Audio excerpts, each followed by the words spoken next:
হাসিনা বুবু, তোমার জন্যে আমাকেও চুরি করে বাংলাদেশ থেকে পালাতে হচ্ছে।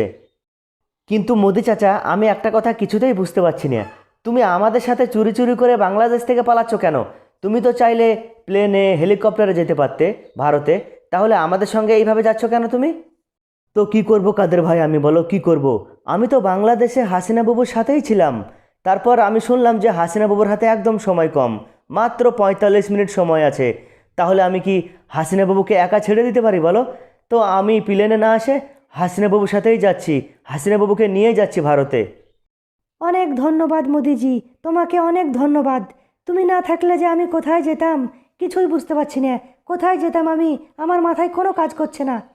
হাসিনা বাবু, কোথায় আর যেতাম? আমাদের যেসব নেতাকর্মীরা আগে দেশের টাকা নিয়ে পালিয়েছে না, আমরা তো ওখানেই চলে যেতাম। তারপর দেখলাম মোদিজি সাথে আছে, তো ভাবলাম মোদিজির সাথেই যাওয়া যাক। ঠিকই আছে হাসান ভাই, কিন্তু আমি ভারতে বেশি দিন থাকতে পারবো না। আমি অন্য কোথাও চলে যাব। হাসিনা বাবু, তোমাকে কিন্তু আমরা ছাড়তে পারবো না। তুমি যেখানেই যাবে আমরাও তোমার পিছনে পিছনে যাব। আমি তোমাকে ছাড়তে পারবো না। কাদের ভাই, হাসান ভাই, তোমরা চিন্তা করো না। হাসিনা বাবুকে আমিও একা ছেড়ে দেবো না। হাসিনা বাবু ভারতেই থাকবে। হাসিনা বাবু, তুমি কোথাও যাবে না ভারত ছেড়ে, তুমি আমাদের ভারতেই থাকবে।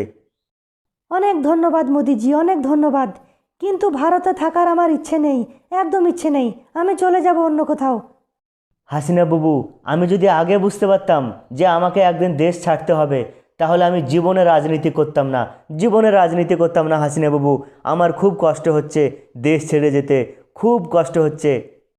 কাদের ভাই, তোমার থেকে আমার বেশি কষ্ট হচ্ছে। কিন্তু কি করব বলো? জনগণ আমাদের চিনতে পারলো না, জনগণ আমাদের ভুল বুঝলো। কিছুই করার নেই। এখন চলো চলো মোদিজি, তাড়াতাড়ি চলো পালিয়ে। আর ভাই, যারা ভিডিও দেখছো, লাইক করো, শেয়ার করো, চ্যানেল সাবস্ক্রাইব করো। ভিডিওটি ভালো লাগলে চ্যানেলটিকে সাবস্ক্রাইব করুন।